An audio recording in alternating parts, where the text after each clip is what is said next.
প্রদান করেছি। এখানে আল্লাহ ইনসান বলেছেন, ওয়াসাইনাল ইনসান। আমানু বলে নাই, কাফের বলে নাই, মোমেন বলে নাই, ফাসেক বলে নাই, মোনাফেক বলে নাই। তামাম পৃথিবীর সকল মানুষকে আল্লাহ ডাকলেন ওয়াসাইনাল ইনসান। আল্লাহ এই মর্মে নির্দেশ দিয়েছেন সকল মানুষকে। আল্লাহু আকবার। বিওয়ালিদাইহি, তোমরা তোমাদের মা বাবার প্রতি সদাচরণ করো, বিনয় নম্র আচরণ করো তাদের প্রতি। শুনুন, ঢাকা ইউনিভার্সিটির doctor Abdullah, professor doctor Abdullah একমাত্র ছেলে। একবারে সত্য ঘটনা। আমার বাড়ি একমাত্র ছেলে ঘরে। ঢাকা ইউনিভার্সিটির প্রফেসর ডক্টর আব্দুল্লাহ রাতে গভীর রাত্রিতে জ্বরে কাতরাচ্ছে। আমার ভাইরা, তার স্ত্রী মাথায় পানি দেয়, মাথায় পট্টি দেয়, কিন্তু এক পর্যায়ে বেহুশ হয়ে যায়। আবার জ্ঞান ফেরে। ছেলেকে ডাকতে যাবে, তার ছেলের পিতা ছেলের মার হাত ধরেছে, খোকাকে ডেকো না, ও আসবে না, ডেকো না, আসবে না। আমার ভাইরা, বন্ধুরা আমার, এক পর্যায়ে যখন ডক্টর আব্দুল্লাহ বেহুশ হয়ে যায়, মায়ের মন, মা উঠে চলে গেছে, স্ত্রী উঠে চলে গেছে, ছেলের ঘরে টোকা দিচ্ছে, ধাক্কা দিচ্ছে, দরজা খোলে না, খোলে না। চলে আসলেন আবার। কিছুক্ষণ পরে তার স্বামীর জ্ঞান ফিরেছে, আবার মাথায় পট্টি দেয়, পানি দেয়, মুখ মোছায়। আবার এক পর্যায়ে বেহুশ হয়ে যায়, আর জ্ঞান ফেরে না। মা আবার দৌড় দিয়ে ছেলের ঘরে যখন ধাক্কা দিয়েছে, কড়া নাড়াচ্ছে, বারবার বারবার বারবার বারবার ধাক্কা দিচ্ছে। ছেলে ঘুম থেকে উঠছে, ছেলের বউ ঘরে, কোটিপতির মেয়ে বিয়ে করেছে। আমার ভাইরা, তারা দুজন ঘরে। ছেলে দরজা খুলে এমন জোরে মাকে ধমক দিল, কয় রাত দুপুরে ছেলের ঘরে ধাক্কা দেওয়া লজ্জা করে না? যাও। মা কিছুই বলতে পারল না। আমার ভাইয়েরা ফিরে আসলেন স্বামীর কাছে, এসে দেখে গা হাত পা ঠান্ডা হয়ে গেছে, মুখে হাত দেয়, কথা নাই। আমার ভাইয়েরা দুনিয়া থেকে বিদায় নিয়েছেন। ওই রাতে মা কান্নাকাটি শুরু করলেন। কোথায় যাবেন? স্বামীর পাশে বসে থাকলেন। সকালে কাঁদতেছেন, ছেলে দরজা খুললেন, কিন্তু মায়ের ঘরে ঢুকলো না। কিছুক্ষণ পরে স্ত্রী ঢুকে বলছে, মা কি হয়েছে? মা কথা বলে না। মা কি হয়েছে? কথা বলে না। বৌমা তার শ্বশুরের কপালে হাত দিয়ে দেখে বরফ হয়ে গেছে। ছেলেকে ডেকে বলছে, কই তোমার পিতা দুনিয়া ছেড়ে চলে গেছেন, তুমি বাইরে কেন? আমার ভাইরা, এই যদি অবস্থা হয়, আমার ভাইরা, মা বাবার সেবা, মা বাবার সাথে সদাচরণ, এই যে আল্লাহর ফায়সাল্লাহ, এই যে আল্লাহ পাকের নির্দেশ, সেই জন্য আল্লাহ পাক বলেন ওয়াসাইনাল ইনসানা বিওয়ালিদাইহি হামালাতুহু উম্মুহু ওয়াহানান আলা ওয়াহনিন ওয়া ফিসালুহু ফি আমাইন। আল্লাহ পাক বলেন, মহান আল্লাহ পাক বলেন, তোমার মা তোমাকে কষ্টের পরে কষ্ট করেই গর্ভে ধারণ করেছে। ফিয়ামাইন, দুধ ছাড়ানো লেগেছে কয় বছর? 2 বছর। আমার আল্লাহ পাক বলেন, আনিশকুরলি ওয়ালিওয়ালিদাইকা, তোমরা আনিশকুরলি, আমি আল্লাহ আমার কৃতজ্ঞতা স্বীকার করো, আর মা বাবার সাথে সদাচরণ করো। আল্লাহর পরে আনুগত্য হলো মা বাবার। জোরে বলেন সুবহানাল্লাহ।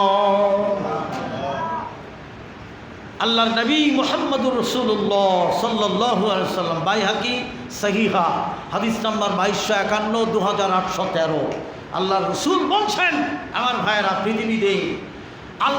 পৃথিবীতে আকাশের নিচে জমিনের উপরে সবচেয়ে বড় গুনাহ হলো শিরকের গুনাহ। তারপরে বলেন মা বাবার নাফরমানি করা, তারপরে মা বাবার নাফরমানি করা। আল্লাহু আকবার। তাহলে দ্বিতীয় বৃহত্তম গুনাহ মা বাবার সাথে নাফরমানি করা। সম্মানিত সুধী মণ্ডলী, দেখেন আল্লাহর নবী মুহাম্মদুর রাসূলুল্লাহ সাল্লাল্লাহু আলাইহি সাল্লামের জীবদ্দশায় হযরতে ওমরকে ডাকলেন। ওমর কয়, লাব্বাইক ইয়া রাসূলুল্লাহ। আমি আপনার খেদমতে হাজির। নবী বলেন ওমর, কয় লাব্বাইক। ওমর, ওমর বলেন লাব্বাইক। 3 বার ডেকেছেন আল্লাহর কসম নবী ওমরকে। এভাবে 3 সংখ্যা নবী বেশি বলতেন। একটা জিনিস কেনাকাটা করতে গেলে 3টা দোকান নবী দেখে তারপরে এক জায়গায় কিনতেন। 3 দোকান দেখলে বোঝা যায় দাম ঠিক আছে, ঠিক কিনা। আল্লাহ নবী বলেন আমার মৃত্যুর পরে যদি ওই লোকটার সাথে দেখা হয় তাহলে তুমি তোমার জন্য দোয়া করাই নিও। জোরে বলেন সুবহানাল্লাহ। হযরত ওমর বলেন, হে আল্লাহর নবী, সে কোন লোক? নবী বলেন, তার নাম আমি বলে দিচ্ছি। তার নাম হলো ওয়াইস কারনি। নামটা কি? ওয়াইস কারনি। এভাবে হাদিসে তার নাম এসছে। অনেকে ওয়াইস কুরুনি বলেন, ওয়াইস কারনি। আরে আমার মায়ের সেবা করতে করতে ওয়াইস কারনি আমার সাথে দেখা করে নাই। আর সে থাকতো অনেক দূরে। আমি যেটা পেয়েছি সেই হাদিসের মধ্যে অনেক দূরে থাকতো, সে আমার সাথে দেখা করে নাই। মায়ের সেবা করতে করতে আল্লাহ তারপরে এত সন্তুষ্ট হয়ে গেছেন, সে যা দোয়া করে তা কবুল হয়ে যায়। জোরে বলেন সুবহানাল্লাহ। শুধু মায়ের সেবা করার কারণে ওয়াইস কারনির দোয়া, আল্লাহর কসম, যে দোয়াই করে আল্লাহ দোয়া ফিরিয়ে দেয় না। যে দোয়াই করে আল্লাহ সে দোয়া ফিরিয়ে দেয় না। ওমর, ওয়াইস কারনির সাথে দেখা হলে তুমি তোমার জন্য দোয়া করাই নিও। যদি দোয়া করতে অস্বীকৃতি জানায় তাহলে তুমি আমার কথা বলে দিও, আল্লাহর নবী বলে গেছেন আমি ওমরের জন্য দোয়া করার। জোরে বলেন সুবহানাল্লাহ। হযরত ওমর রাদিয়াল্লাহু তাআলা হজে গেলেন। রাসূল তার সিমটম বলে দিলেন। আমার ভাইয়ারা, হযরত ওমর খুঁজতে পাঠালেন, ওয়াইস কারনিকে পেয়ে গেল। তিনি কুষ্ঠরোগ ছিলেন, 1 ইঞ্চি জায়গা ব্যতীত সারা শরীর, এবং আল্লাহ তা ভালো করে দিয়েছিলেন। ওয়াইস কারনিকে ডাকা হলো। ওমরের সামনে আসলেন, বললেন আপনি কি ওয়াইস কারনি? কয় হ্যাঁ। আপনি অমুক গোত্রের? কয় হ্যাঁ। আপনার 1 ইঞ্চি জায়গা ব্যতীত সারা শরীর কুষ্ঠরোগ ছিল? কয় হ্যাঁ। এটা ভালো হয়ে গেছে? কয় হ্যাঁ। ওমর বুঝি ফেললেন সেই লোক। হযরত ওমর বলেন আমি ওমর। কয় হ্যাঁ, আমি আপনার নাম শুনেছি। কয় আপনি আমার জন্য দোয়া করেন? কিন্তু অস্বীকার করলেন। ওয়াইস কারনি বললেন না, আমি দোয়া করব না। ওমর বুঝে ফেললেন রাসূল যা বললেন তাই। এবার ওমর বলেন, ভাই ওয়াইস কারনি, আল্লাহর নবী বলে গেছেন আপনি যদি অস্বীকৃতি জানান তাহলে রাসূলের কথা বলতে নবী বলে গেছেন আমি ওমরের জন্য আপনি দোয়া করেন। সুবহানাল্লাহ, আল্লাহু আকবার। ওয়াইস কারনি বলেন হ্যাঁ, আমি এখন আপনার জন্য দোয়া করব। জোরে বলেন সুবহানাল্লাহ। আচ্ছা, একটা জিনিস এখানে, নবী তো ওমরের জন্য দোয়া করলেই যথেষ্ট ছিল না? তাহলে ওয়াইস কারনির কথা কেন বললেন? এই হাদিসটা সারা পৃথিবীর মানুষ জানবে। আমার ভাইয়েরা, ওয়াইস কারনির দোয়া কেন আল্লাহ কবুল করেন? আল্লাহর নবী তা বলে গেছেন, মায়ের সেবার কারণে আল্লাহ তার সব দোয়া কবুল করেন। জোরে বলেন সুবহানাল্লাহ। এটা আল্লাহ নিশ্চিত করে দিয়েছেন। হযরত ওমরের জন্য ওয়াইস কারনি দোয়া করলেন, তাহলে মা বাবার সেবা কত জরুরি। জোরে বলেন সুবহানাল্লাহ। আব্দুল্লাহ ইবনে মাসউদের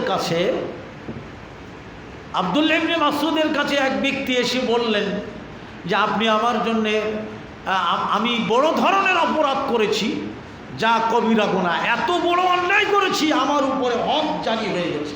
আপনি আমার তওবার রাস্তা বাতলায় দেন, আমি এখন কি করতে পারি? আব্দুল্লাহ ইবনে ওমর বললেন, তোমার মা বাবা বেঁচে আছে? বললেন না, ভুল হলো। আব্দুল্লাহ ইবনে আব্বাস রাদিয়াল্লাহু তাআলা আনহুর কাছে আসলেন। আব্দুল্লাহ ইবনে আব্বাস বলেন, তোমার পিতামাতা কি বেঁচে আছে? বললেন না। তখন আব্দুল্লাহ ইবনে আব্বাস রাদিয়াল্লাহু তাআলা আনহু বলেন, তাহলে তুমি এক কাজ করো, বেশি বেশি তওবা করো, ইস্তেগফার করো, আর বেশি বেশি সৎ কাজ করো, নফল কাজ করো, আল্লাহ হয়তো এ ওসিলায় তোমাকে মাফ করে দিবে। লোকটি চলে গেল। আব্দুল্লাহ ইবনে আব্বাস রাদিয়াল্লাহু তাআলা আনহুর পাশে এক ব্যক্তি দাঁড়ানো ছিল। লোকটা চলে গেলে এই ব্যক্তি আব্দুল্লাহ ইবনে আব্বাসকে প্রশ্ন করলেন, আপনি ওই লোকটাকে প্রথম যে কথাটা বললেন এবং দ্বিতীয় যে কথাটি বললেন, সে যে পাপের কথা বলল, দ্বিতীয় কথাটি যথেষ্ট ছিল, প্রথম কথাটা কেন বললেন? প্রথম কথাটা কি ছিল? মা বাবা বেঁচে আছে কিনা। তখন বললেন লোকটি না। দ্বিতীয় কথাটি কি ছিল? তাহলে তুমি বেশি বেশি তওবা করো, ইস্তেগফার করো, আর নফল ইবাদত করো, বেশি বেশি আল্লাহকে ডাকো। ওই লোকটি বললেন দ্বিতীয় কথাটি তো যুক্তিসঙ্গত, ওর পাপ মাফ হওয়ার, কিন্তু প্রথম কথাটি ছিল মা বাবা বেঁচে আছে কিনা। এটা কেন বললেন? কথাটা বুঝতে পেরেছেন? আমার মা বোনেরা, ভাইয়েরা, আব্দুল্লাহ ইবনে আব্বাস বলেন, আমি রাসূলের মুখে শুনেছি আকাশের নিচে জমিনের উপরে, আমার ভাইয়েরা, মা বাবার সেবা, মা বাবার সাথে সদাচরণ করার চেয়ে বড় নেক কাজ, ভালো কাজ আর নাই, যে কাজে আল্লাহ সবচেয়ে বেশি খুশি হয়। জোরে বলেন সুবহানাল্লাহ। ওই ব্যক্তির মা বাবা যদি বেঁচে থাকতো, মা বাবার খেদমত ওই পাপ মোচন হওয়ার জন্যে যথেষ্ট যথেষ্ট যথেষ্ট। চিৎকার করে বলেন সুবহানাল্লাহ। তাহলে মা বাবা কত বড় জিনিস, হ্যাঁ আমার ভাই বোনেরা, মায়েরা, মা বাবা কত বড় জিনিস। আল্লাহর নবী মুহাম্মদুর রাসূলুল্লাহ, জোরে বলেন সাল্লাল্লাহু আলাইহি ওয়াসাল্লাম, তার কাছে হযরতে আবু হুরায়রা রাদিয়াল্লাহু তাআলা আনহু তিনি বলেন, আইয়ুল আমালি আহাব্বু ইলাল্লাহ। রাসূলের কাছে বললেন, হে আল্লাহর নবী, আইয়ুল আমালি আহাব্বু ইলাল্লাহ, আল্লাহর কাছে সবচেয়ে প্রিয় আমল কোনটি? আকাশের নিচে জমিনের উপরে সবচেয়ে প্রিয় আমল, সবচেয়ে প্রিয় এবং ভালো নেকপূর্ণ আমল আল্লাহর কাছে কোনটি? আল্লাহর নবী বলে দিলেন, কানাস সালাতি আলা ওয়াক্তিহা, সঠিক ওক্তে, আউয়াল ওক্তে সালাত আদা করা। জোরে বলেন সুবহানাল্লাহ। আমরা কিন্তু তা করি না। জোহরের নামাজ আসরে পড়ি, আসরের নামাজ মাগরিবের আগে পড়ি, ঈশার নামাজ কাজকর্ম টিভি দেখতে দেখতে রাত 12টার সময় পড়ি। নাউজুবিল্লাহ, আস্তাগফিরুল্লাহ। আল্লাহর নবী বলছেন, কালাস সালাতি আলা ওয়াক্তিহা, সঠিক ওক্তে, আউয়াল ওক্তে সালাত আদা করার চেয়ে প্রিয় আমল আকাশের নিচে জমিনের উপরে আর নাই। ওই রাখালের কথা আল্লাহর নবী বললেন, যে রাখালের পরে আল্লাহ সন্তুষ্ট হয়ে তার জান্নাতের ফয়সালা করে দিলেন। জোরে বলেন সুবহানাল্লাহ। আল্লাহর নবী বলেন, ওই রাখাল ছাগল চড়াইতে চড়াইতে, ভেড়া চড়াইতে চড়াইতে সালাতে রক্ত হয়ে গেছে। বনি ইসরাইলের ঘটনা। ওই রাখাল অজু করে পাহাড়ের পাদদেশে দাঁড়াইয়া আজান দেওয়া শুরু করলো, আল্লাহু আকবার, আল্লাহু আকবার, আল্লাহু আকবার,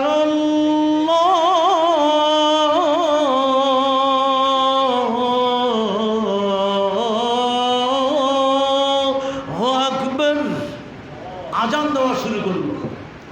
রাখাল আজান দিয়ে আউয়াল ওয়াক্তের সালাতে দাঁড়িয়ে গেল।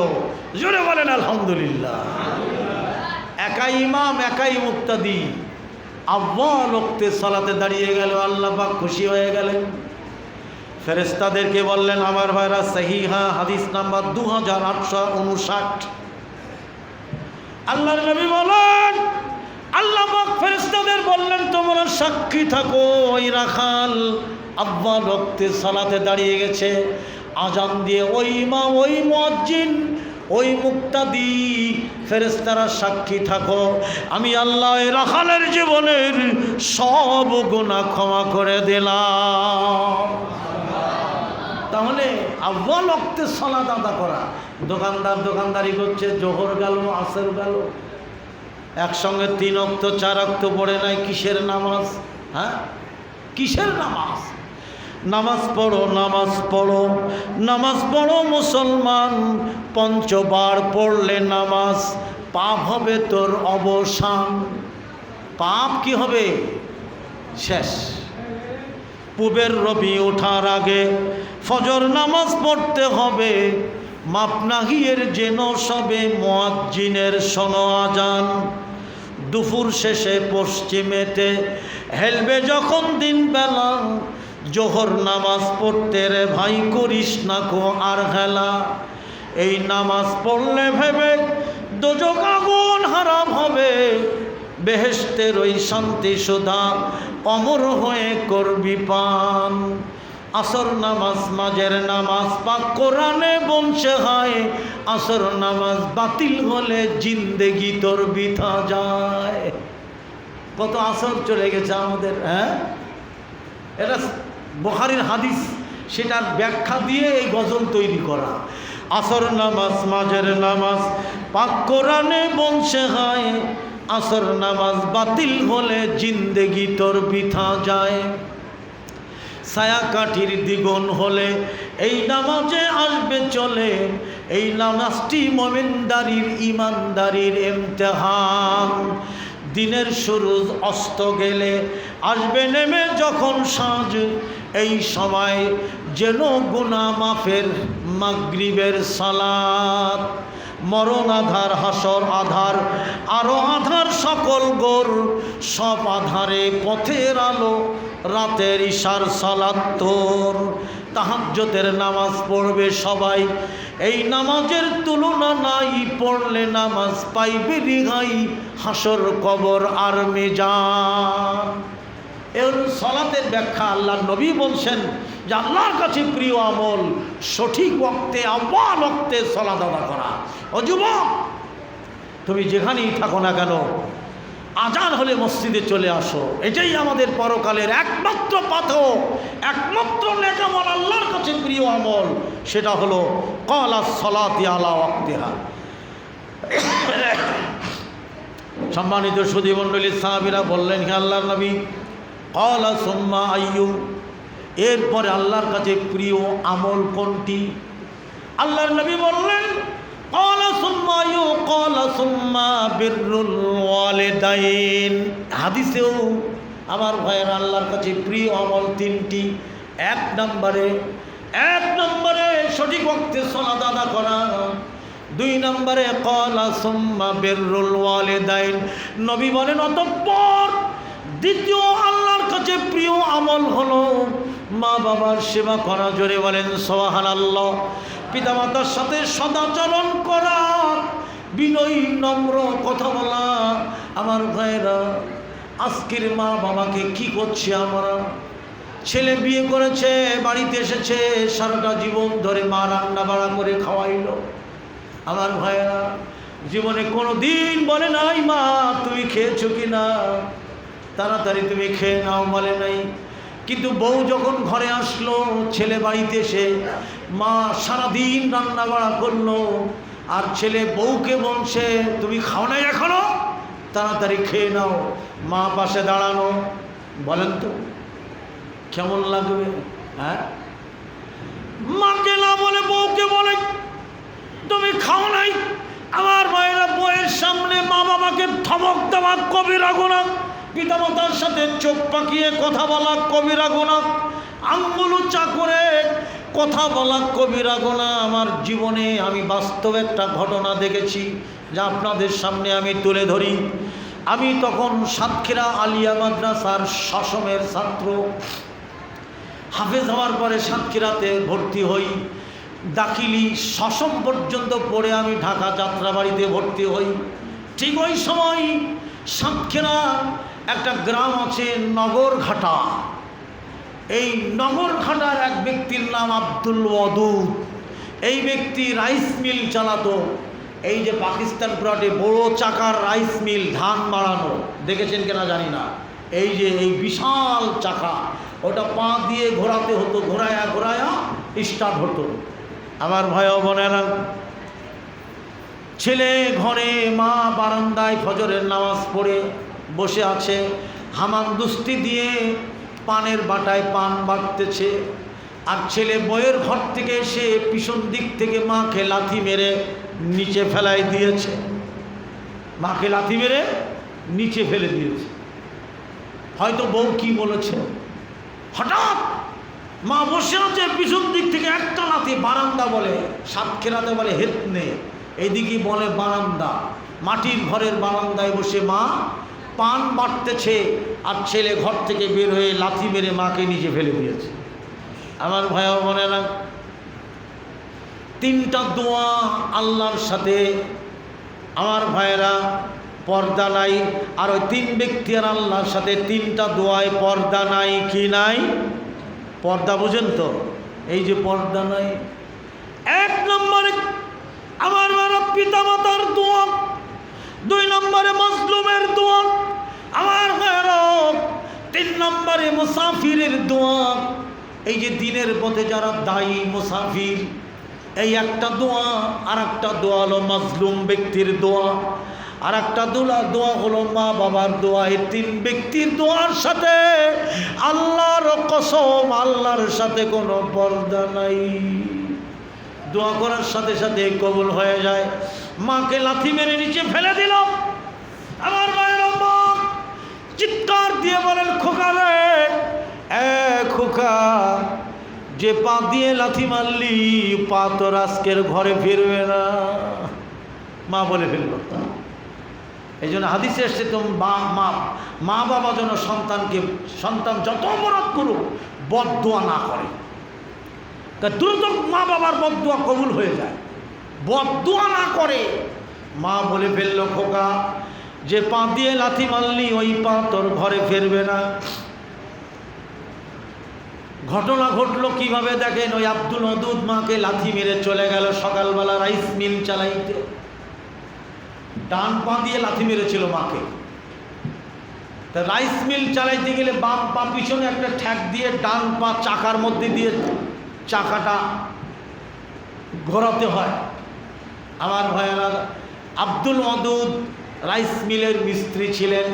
চাকা ঘোরাইতে যে বাম পা পিছলাই আর চাকার মধ্যে চলে গেল, আর স্টার্ট হয়ে গেল। উরুতের গোড়া থেকে মুহূর্তের মধ্যে দুই ভাগ হয়ে গেল। 1 ঘন্টা সময় নেই, 1 ঘন্টা। সাতক্ষীরা সদর হাসপাতালের মুখে একটা মসজিদ ছিল, পলাশপোল আহলে হাদিস জামে মসজিদ। ওই মসজিদে আমি 6 বছর খতিব ছিলাম। আমি মসজিদের বারান্দায় বসে আছি, দেখি সদর হাসপাতালে দলে দলে লোক যাচ্ছে। কি ব্যাপার, কি ব্যাপার? আমি দৌড় দিয়ে গেলাম। আমি যখন গেলাম যে দেখি এক বুড়ি বারান্দায় গড়াগড়ি দিচ্ছে, আশা ভিতর খাচ্ছে। হায় হায়, আমার পোলার কি হলো, আমি কি বললাম, আমি কি বদদোয়া করলাম। আমার দুইজন নার্স ওই বুড়িকে ধরে ছেলের বেডে নিয়ে গেল। ছেলের পা নাই, উরুতের গোড়া থেকে ছেলের পা নাই। ওই মহিলা, ওই মা, বৃদ্ধা মা যখন ছেলের সামনে দাঁড়ালো, ছেলে বলছে, মা গো, তোমার দোয়া যে এত দ্রুত কবুল হয়, আল্লাহর কসম আগে বুঝিনি, মা আমারে মাফ করে দাও। মা ছেলে জড়িয়ে ধরে কাঁদছে। ডাক্তার কাঁদে, সিস্টার কাঁদে, আমরাও কেঁদে ফেললাম। আমার ভাইয়েরা, সকালবেলা মা বলেছে, খোকা, যে পা দিয়ে লাথি মারলি ওই পা তোর ঘরে ফিরবে না। 1 ঘন্টার মধ্যে পা 2 ভাগ হয়ে গেল। জোরে বলেন ইন্নালিল্লাহ। হ্যাঁ, দ্বিতীয় বৃহত্তম গুনাহ হলো মা বাবার নাফরমানি করা। আমরা কি করছি? হ্যাঁ, আমার ভাই বোনেরা, আপনারা হয়তো পত্রিকায় দেখেছেন, গাজীপুরের বৃদ্ধাশ্রমে এক ব্যক্তি 32 পৃষ্ঠা চিঠি লিখেছেন তার ছেলের কাছে। 32 পৃষ্ঠা চিঠি। কেন লিখেছেন জানেন? মা নাই, ছেলেটার বাপ ছিল ঘরে, মা মারা গেছে, বাপ বিছানায় পেশাব পায়খানা করতো। হ্যাঁ, সন্তান কত পেশাব পায়খানা করেছে মায়ের বুকে, রাতের পরে রাত, মাসের পরে মাস, বছরের পরে বছর বিছানায় পেশাব করেছেন মা বাবা। ধৌত করেছেন, কোলে নিয়েছেন, আদর করেছেন। 3 মাস মাত্র এই পিতা বিছানায়। ইনি একজন কলেজের প্রফেসর, আমার ভাইরা মুজাম্মিল। ইনি 3 মাস বিছানায় পেশাব পায়খানা করেন। ওনার ছেলের বউ বলেছেন, হয় তোমার পিতাই বাড়িতে থাকবে আর না হয় আমি থাকব। যদি তোমার পিতাই বাড়িতে থাকে আমি এ বাড়িতে থাকবো না, বাপের বাড়ি চলে যাব। আর তোমার পিতাকে তুমি বৃদ্ধাশ্রমে রেখে না আসা পর্যন্ত আমি তোমার ঘর করব না। এভাবে বিছানায় পেশাব পায়খানা করবে, এটা আমার সহ্য হবে না। অথচ ছেলে একজন লোক রেখেছেন পরিষ্কার করার জন্যে, তারপরও স্ত্রী মেনে নেয় নাই। শেষ পর্যন্ত স্ত্রী বাধ্য করল পিতাকে বৃদ্ধাশ্রমে দেওয়ার জন্যে। ডাক্তার দেখাবার নাম করে পিতাকে নিয়ে গেল। ইনকিলাবে ইত্তেফাকে 32 পৃষ্ঠার চিঠি, গত 4 বছর আগের ঘটনা। আমার ভাইয়েরা মায়েরা, ছেলে ইসলামী ব্যাংক হাসপাতালে চাকরি করেন মতিঝিলে। ছেলে বাবাকে ডাক্তার দেখাবার নাম করে আনলো। তার বন্ধুকে আগেই বলে রাখলো যে আমার পিতাকে গাজীপুর বৃদ্ধাশ্রমে নিয়ে যাবে, ওখানে সব কাজ আমি কমপ্লিট করে রেখেছি। আমাকে যদি ডাকে বলবা অফিসে ব্যস্ত আছে, ডাক্তার দেখাবার নাম করে আমার গাড়ি নিয়ে তুমি গাজীপুরে ভর্তি করে দিয়ে আসবে। বাবাকে ইসলামী ব্যাংক হাসপাতালে নিয়ে বসায় রাখলেন। হঠাৎ করে এক বন্ধু এসে বললেন, চলেন আমার সাথে। কয় তুমি কে? কয় আমি আপনার খোকার বন্ধু। বাবা সন্তানকে খোকা বলে ডাকে। বলে আমি তোমার সন্তানের খোকার বন্ধু, আমি চলেন ডাক্তারের কাছে। বাবা বললেন, না আমি যাব না, আমি যাব না। আপনার ছেলে কিন্তু রাগ করবে, ব্যস্ত হয়ে পড়েছে অফিসে, আমার সাথে চলেন। শেষ পর্যন্ত ওর বন্ধু বাধ্য করলো গাড়িতে তুলতে। গাড়ি চলে গেল গাজীপুর। মাঝখানে গাজীপুরে যাওয়ার মাঝখানে বাবা বলছে যে ডাক্তার কি এত দূরে থাকে? হ্যাঁ, এত দূরে ডাক্তার? বলে আর একটু দূর আছে। এই বলে গাজীপুরে বৃদ্ধাশ্রমে রেখে অফিসন দিক থেকে চলে এসেছে। দীর্ঘ আমার ভাইরা 17 বছর পরে পিতা সন্তানের কাছে চিঠি লেগেছে, খোকারে খোকা, মরণের আগে একটা জিনিস আমি তোর কাছে চাই, তুই ভয় পাস না, তোর কাছে টাকা চাই না, পয়সা চাই না খোকারে। খোকা, কত রাত তুই আমার বুকের পরে পেশাব করে দিয়েছি, পায়খানা করেছি, আমি কষ্ট পাইনি খোকারে। জীবনে কত না খেয়ে তোরে খাওয়াইছি আমি, তোর কাছে আমি খাদ্য চাই না, কাপড় চাই না, পয়সা চাই না, একটা জিনিস চাই আমার মৃত্যুর আগে খোকা, আমার মৃত্যুর আগে এই চাওয়াটা তুই পূরণ করে দে খোকারে। আমাকে ডাক্তার দেখাবার নাম করে গাজীপুরে বৃদ্ধাশ্রমে তুই রেখে আসলি খোকা। আরে খোকা, আমার একটা জিনিস চাওয়া পাওয়া, আমি আর বেশি দিন বাঁচবো না, মরণের পথে উঠে গেছি খোকারে।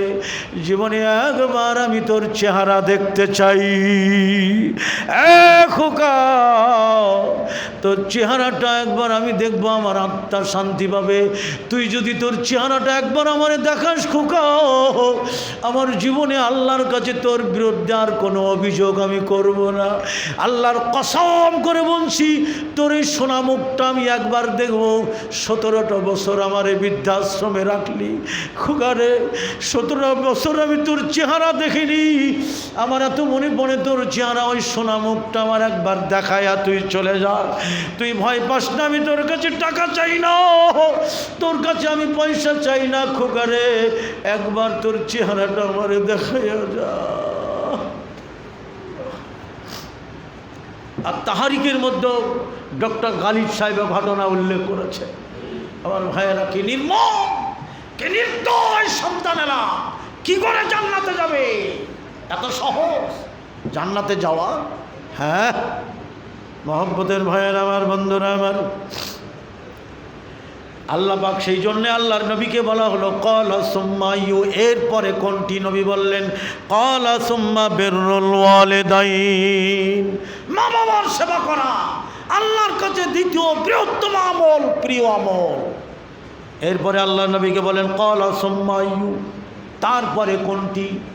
আল্লাহর নবী বললেন ক্বালাল জিহাদু ফি সাবিলিল্লাহ, এরপরে জিহাদ করা। আল্লাহু আকবার। তাহলে জিহাদ কয় নম্বরে? কয় নম্বরে? মা বাবার সেবা 2 নম্বরে। আল্লাহু আকবার। আর সঠিক ওয়াক্তে সালাত আদা করা 1 নম্বরে। তাহলে জিহাদের আগে মা বাবার সেবা। আল্লাহু আকবার। হ্যাঁ, ওই সাহাবীকে নবী বললেন জিহাদ করতে হবে না, যাও তোমার মায়ের কাছে, তোমার মায়ের পায়ের কাছে যাও না। আমরা কি করছি? সম্মানিত সুধী মণ্ডলী, আমার নিজের ঘটনা আমি এবার আপনাদের বলবো। আমি বিয়ে করলাম, ঢাকায় আসলাম, আমার স্ত্রী ঢাকায় আসলো। আমার স্ত্রীর গর্ভে আমার প্রথম সন্তান। যখন 8 মাস 4 তলা বাসা নিলাম, 4 তলা বাসা নিলাম। আমার বিষয় দিয়েছে মায়ের মা বাবার খেদমত। 4 তলার বাসা নিলাম, আমার স্ত্রীর গর্ভে আমার সন্তান 8 মাস। রাত্রি 2:30টার সময় আমি কান্নার আওয়াজ পাই। ঘুম থেকে জেগে দেখি আমার স্ত্রী পাশে নাই। আমার স্ত্রীর নাম নাসিমা। আমি এঘর ওঘর করছি, নাসিমার দেখা পাই না, কিন্তু কান্নার আওয়াজ। দেখি পূর্ব পাশের ঘরের রুমের পিছনে বারান্দা, সে বারান্দায় কাঁদতেছে সিটকানি লাগাইয়া, যাতে আমি কান্নার আওয়াজ শুনতে না পাই। আমি বললাম, নাসিমা দরজা খোলো। খোলে না। খুললো, দেখি রেলিং ধরে মাজাটা এমন করে বেশ মোটা হয়ে গেছিল, হাত পায়ে পানি ভরা। আমি বললাম, নাসিমা তুমি কাঁদতেছো কেন? আমাকে জড়িয়ে ধরে বলে, স্বামী গো, আমি বাঁচব না। আমাকে বলছে, প্রথম সন্তান গর্ভে ধারণ করা যে কত কষ্ট আমি আগে বুঝি নাই। আমার আল্লাহ পাক বলেন, উফেউ ওয়াসাইনাল ইনসানা বিওয়ালিদাইহি হামালাতুহু উম্মুহু ওয়াহানান আলা ওয়াহানি ওয়া ফিসালু ফি আমাইন। তোমার বাপ তোমাকে কষ্টের পরে কষ্ট করে গর্ভে ধারণ করেছে। আমার ভাইয়েরা, আমার স্ত্রী বলছে, স্বামী গো, আমার জন্য দোয়া করুন। আমার কেন জানি মনে হয় আমি আর বাঁচব না। আমি, তুমি ঘুমাচ্ছ না কেন? কেমন করে